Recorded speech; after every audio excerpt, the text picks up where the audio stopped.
Hello दोस्तों, कैसे हैं आप सब। आज की हमारी कहानी है ननद को सबक। अनु की शादी निखिल से हुई थी। अनु के ससुराल में उसकी सास कोकिला देवी, ननद रीना और नंदोई अजय और उसका पति निखिल थे। अजय और निखिल का संयुक्त बिजनेस था और यह सारे एक ही घर में रहते थे क्योंकि दोनों पार्टनरशिप में बिजनेस करते थे और घर भी पार्टनरशिप में ले रखा था। सारा कुछ दोनों ने आधा आधा कर रखा था। शादी के बाद जब अनु अपने ससुराल में रहने लगी तो उसे कई तरह की दिक्कतों का सामना करना पड़ा क्योंकि उसकी ननद रीना इसी घर में रहती थी और वह कोई उसका मायका नहीं बल्कि अपना खुद का घर था। क्योंकि सब कुछ संयुक्त रूप से दोनों के पतियों ने खड़ा किया था तो उनके बीच में एक ननद भाभी का रिश्ता न होकर प्रतिद्वंदी वाला रिश्ता हो रखा था। रीना खुद को उस घर की मालकिन समझती थी और अनु को कुछ नहीं समझती थी, जबकि अनु भी उस घर की बहू थी और उस घर की आधी संपत्ति की मालकिन थी। लेकिन रीना उस घर की बेटी थी तो दोनों माँ बेटी मिलकर एक हो जाती थी और अनु को हर तरह से नीचा दिखाती रहती थी। निखिल अपनी माँ और बहन की बातों में आ जाता था और अनु को नीचा दिखाने का कोई मौका नहीं छोड़ता था।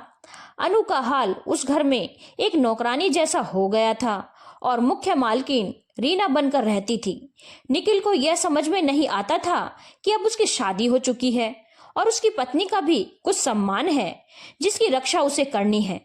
शादी के पहले वह जिस तरह से रहता था और सिर्फ बिजनेस से अपना मतलब रखता था, अभी भी वह वैसे ही रह रहा था और उसकी माँ और बहन उसके लिए अपनी थी और वह यह नहीं समझ पा रहा था कि अनु भी अब उसकी अपनी है और उसके प्रति उसकी कुछ जिम्मेदारियां हैं।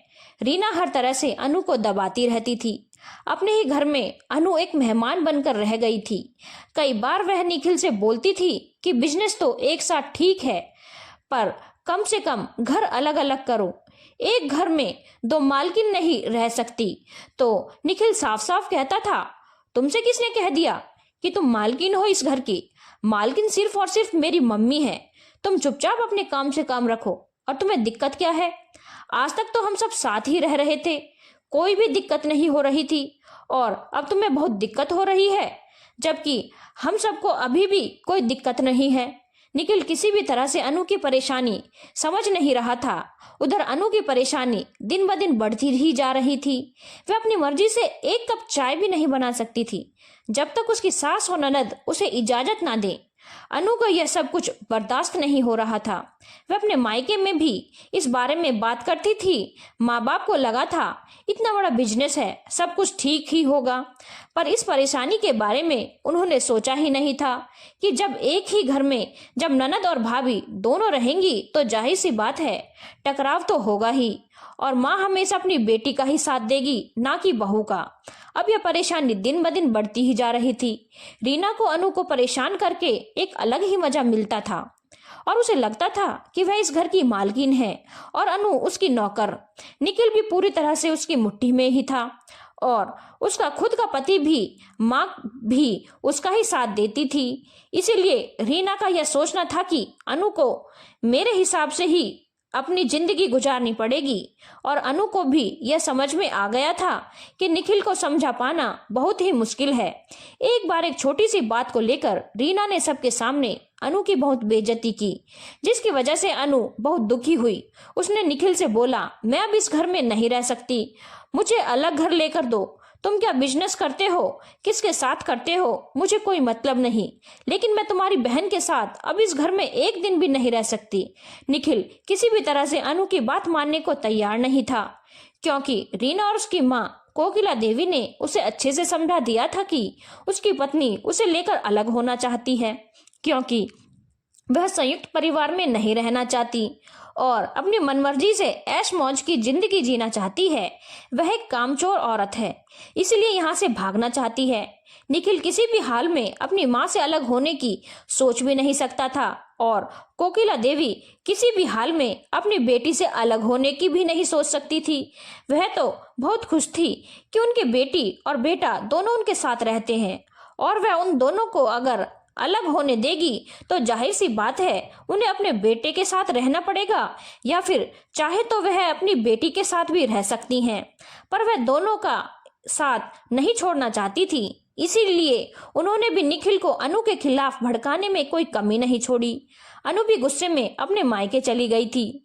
अनु के मायके वालों ने भी निखिल को बहुत समझाने की कोशिश की, लेकिन निखिल किसी भी तरह से समझने को तैयार नहीं था। उधर कोकिला देवी को भी अच्छे से समझ में आ गया था कि अगर उन्होंने निखिल और अनु के बीच समझौता करवाया तो अनु पक्का निखिल को लेकर अलग हो जाएगी और फिर उन्हें या तो अपने बेटे के साथ या फिर अपनी बेटी के साथ रहना पड़ेगा। इसके लिए वह बिल्कुल तैयार नहीं थी, इसीलिए उन्होंने निखिल और अनु का रिश्ता सुधारने की कोई कोशिश नहीं की। बात बिगड़ती गई। इधर रीना और कोकिला देवी ने निखिल के कान भरने में कोई कमी नहीं छोड़ी और निखिल के मन में अनु के लिए एक नफरत बढ़ती गई, क्योंकि उसके लिए हर हाल में उसकी माँ और बहन सही थे। अनु को भी पता था कि उसके ससुराल के जो हाल हैं वहाँ रहना संभव नहीं है, उसकी जिंदगी जहन्नुम बन जाएगी, क्योंकि रीना कभी उसे चैन से रहने नहीं देगी जब तक कि निखिल एक अलग घर लेकर अपनी माँ और पत्नी के साथ नहीं रहता, जिसके लिए निखिल किसी भी कीमत पर तैयार ही नहीं था। बात तलाक तक आ चुकी थी। अनु ने तो सपने में भी नहीं सोचा था कि उसकी जिंदगी इस मोड़ पर आ जाएगी।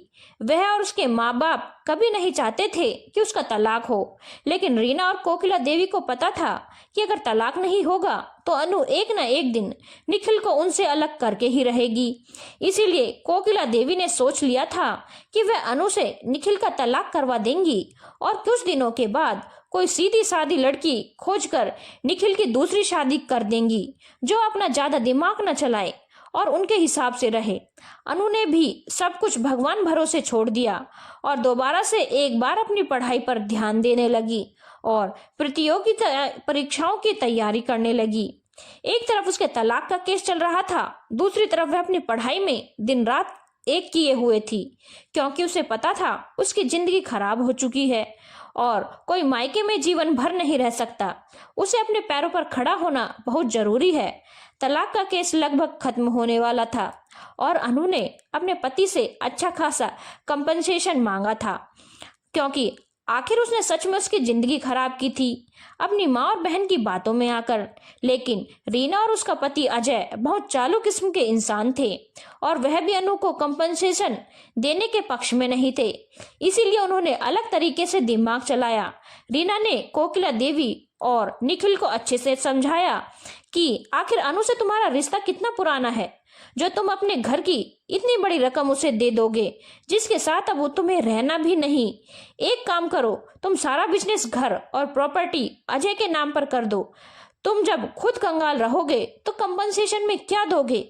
कोकिला देवी को भी यह बात ठीक लगी और निखिल तो वही करता था जो रीना और कोकिला देवी उसे समझाती थी।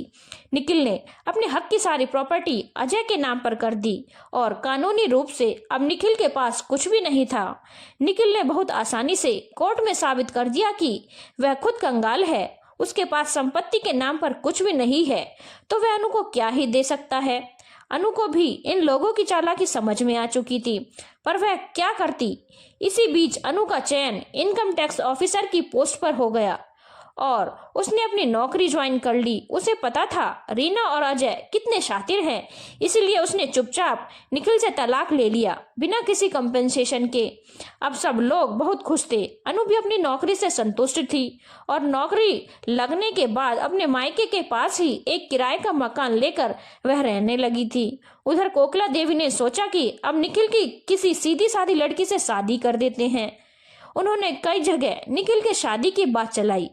बात तो अब बन जाती थी, लेकिन फिर लड़का क्या करता है पर बात आकर अटक जाती थी, क्योंकि यह बात फैल चुकी थी कि सारा सब कुछ अजय और रीना का है, निखिल का कुछ भी नहीं है।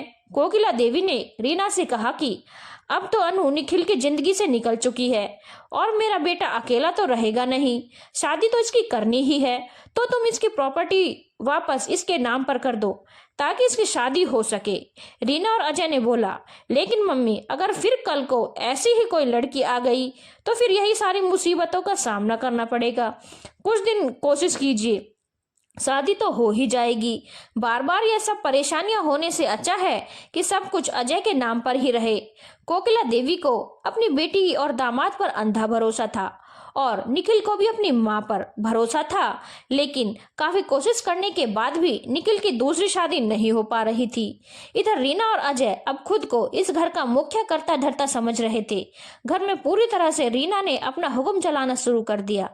वह कोकिला देवी को भी कुछ नहीं समझती थी और उधर दुकान में अजय ने निखिल को एक नौकर समझना शुरू कर दिया था और बात बात पर स्टाफ के सामने ही निखिल को अक्सर डांट देता था। निखिल और कोकिला देवी को अब यह सब कुछ बड़ा अटपटा लग रहा था। जब अनु के साथ यह सब कुछ होता था तब तो उन्हें कोई फर्क नहीं पड़ता था, लेकिन अब जब खुद के साथ ऐसा कुछ हो रहा था तो उन्हें बिल्कुल अच्छा नहीं लग रहा था। एक दिन छोटी सी बात पर अजय ने दुकान पर निखिल की बहुत बेइज्जती की।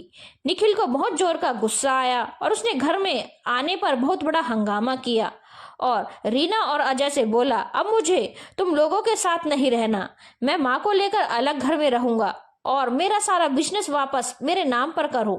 अनु ठीक कहती थी, तुम लोग बहुत चालाक हो और हमें अपना नौकर समझते हो। तुम्हारी बातों में आकर मैंने अनु से तलाक ले लिया और इतना पैसा होने के बावजूद भी उसे कुछ कंपनसेशन नहीं दिया जो कि उसका हक बनता था। चलो अब मेरा सारा बिजनेस और प्रॉपर्टी मेरे नाम पर वापस करो। अब जब इतना खुलकर बात हो ही गई तो रीना और अजय ने भी अपना असली रंग दिखा दिया।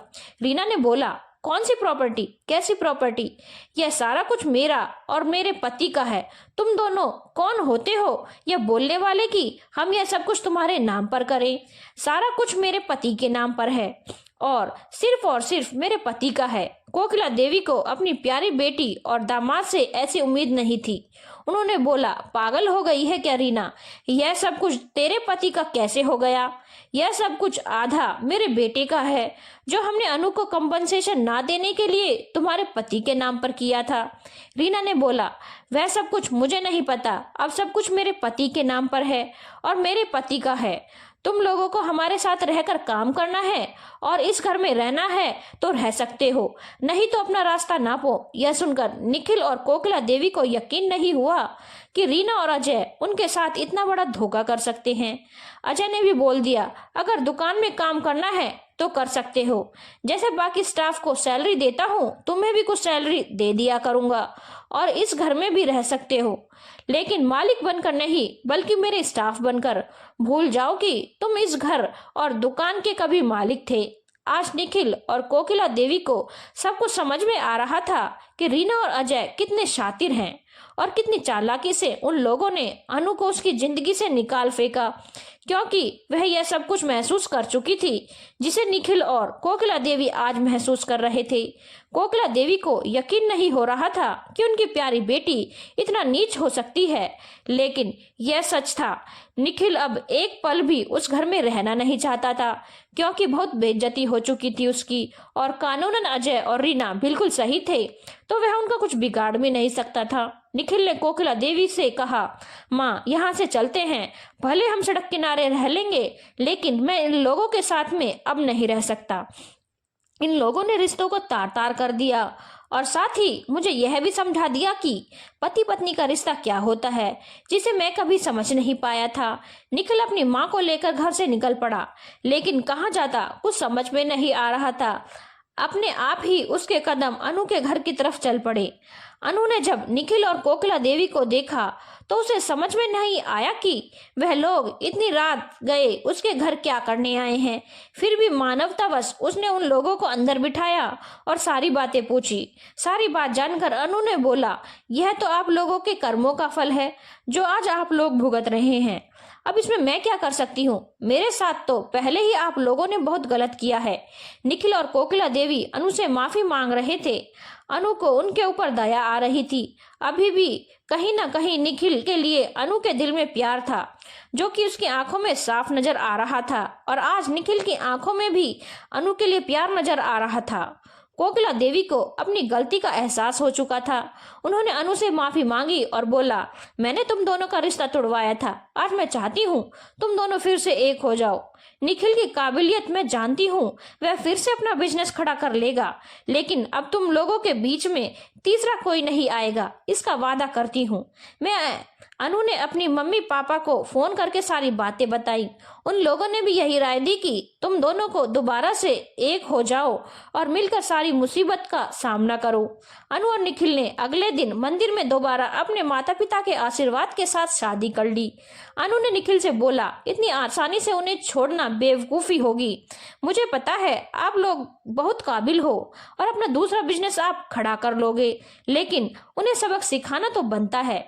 कोकिला देवी भी अपनी बेटी और दामाद के इस धोखे से बहुत ज्यादा आहत थी और उनका भी कहना था कि अगर संभव हो सके तो उन्हें सबक जरूर सिखाओ। अनु ने निखिल से पूछा कि आपने इतने दिनों बिजनेस संभाला है तो आपको उसका एक एक लूप होल पता होगा, क्योंकि हर बिजनेस मैन टैक्स बचाने के लिए बहुत तरह के पैतरे इस्तेमाल करता है।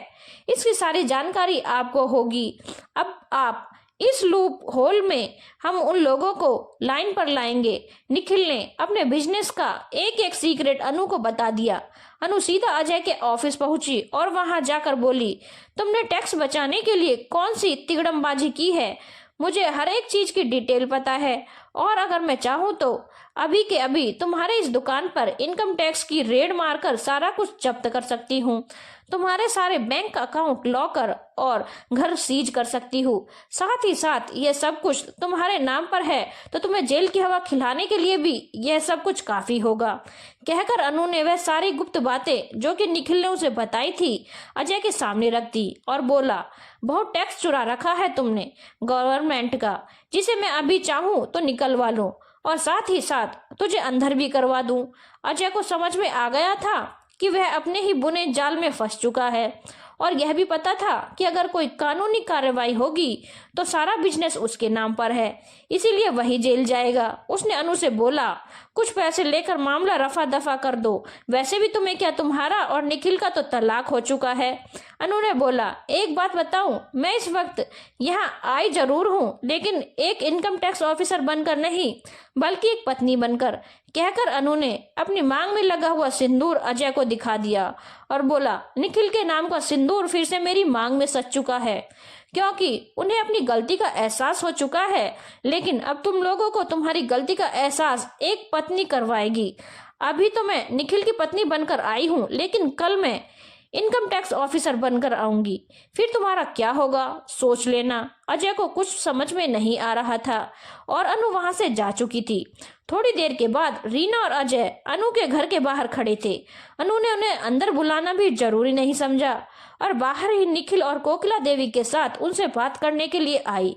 रीना ने कोकिला देवी से कहा, माँ देखो तुम्हारी बहू हमारे साथ कैसा बर्ताव कर रही है और हमें जेल भेजने की धमकी दे रही है, समझाओ अपनी बहू को। कोकिला देवी ने रीना को एक जोरदार तमाचा लगाया और अनु से बोला, बहू तुमने सिर्फ इन्हें धमकी दी, मैं इन दोनों को जेल के अंदर देखना चाहती हूँ। अनु ने बोला, जल्दी ही आपकी इच्छा भी पूरी हो जाएगी मम्मी, बस कुछ दिन रुकिए। अजय और रीना को समझ में आ चुका था कि अब कोकिला देवी और निखिल उनके किसी झांसे में नहीं आएंगे, क्योंकि आखिर उन्होंने खुद अपना असली रंग उन लोगों को दिखा दिया था। अजय ने अनु के हाथ जोड़ लिए और बोला, प्लीज यह सब कुछ यहीं पर खत्म कर दो। मैं निखिल का सारा बिजनेस और प्रॉपर्टी जो मैंने उससे बेईमानी से हड़पा था उसके नाम पर वापस करने को तैयार हूँ। रीना ने भी अनु से माफी मांगी और बोली, भाभी मैंने बहुत गलती की है, मुझे माफ कर दो, हम सारा कुछ वापस करने के लिए तैयार हैं, बस हमें बख्श दो, हम जेल नहीं जाना चाहते। अनु ने निखिल से बोला, इन्होंने आपके साथ गलत किया है, आप सोच लो इनके साथ क्या करना है। मेरे साथ आपने गलत किया था, इसलिए मैंने सोच लिया था कि अगर आप इन्हें माफ करके अपने बिजनेस वापस लेना चाहते हो तो मेरी एक शर्त है कि बिजनेस भी अलग अलग होगा और घर भी अलग अलग होंगे, सब कुछ बराबर बराबर बटेगा। नए सिरे से निखिल ने बोला, बिल्कुल अब वही होगा जो मेरी पत्नी चाहेगी। कोकिला देवी ने भी बोला, हाँ वही होगा जो मेरे बेटे बहू चाहेंगे और मैं अपने बेटे बहू के साथ ही रहना चाहती हूँ। समाज के बने कुछ नियम हैं जो उसी तरह से चलाए जाएं, तभी रिश्ते अच्छे और सुचारू रूप से चलते हैं। शादी के बाद बेटियां ससुराल में अपने पति के साथ ही अच्छी लगती हैं, ना कि मायके में, और बेटी दामाद को कभी कभी मेहमान बनकर घर आना चाहिए, ना कि एक ही घर में सबको बसा लेना चाहिए, नहीं तो रिश्ते तार तार होंगे ही। मेरी गलती थी कि मैं अपनी बेटी और बेटे के मोह में दोनों को एक साथ रख रही थी, जिसकी वजह से आज मेरे बेटे और बेटी आपस में दुश्मन बन चुके हैं। और मेरे बेटे का तो मैंने परिवार ही अपनी गलतियों की वजह से उजाड़ दिया था, लेकिन ईश्वर की दया से सब कुछ वक्त रहते संभल गया। पर मेरी बेटी और दामाद के लालच ने एक भाई बहन का रिश्ता और एक माँ बेटी का रिश्ता हमेशा के लिए खत्म कर दिया, जिसमें कहीं ना कहीं मेरी भी गलती थी। और आज मैं अपनी गलती भी मानती हूँ। समाज के बनाए गए नियम जो युगों युगों से चलते आ रहे हैं और युगों युगों तक चलेंगे, उन्हें इसी तरह से चलते रहना देना चाहिए, ना कि अपनी सहूलियत के हिसाब से उसमें फेरबदल करनी चाहिए, नहीं तो तबाही निश्चित है। धन्यवाद दोस्तों। अगर आपको कहानी अच्छी लगी हो तो चैनल को लाइक, शेयर और सब्सक्राइब करना ना भूलें।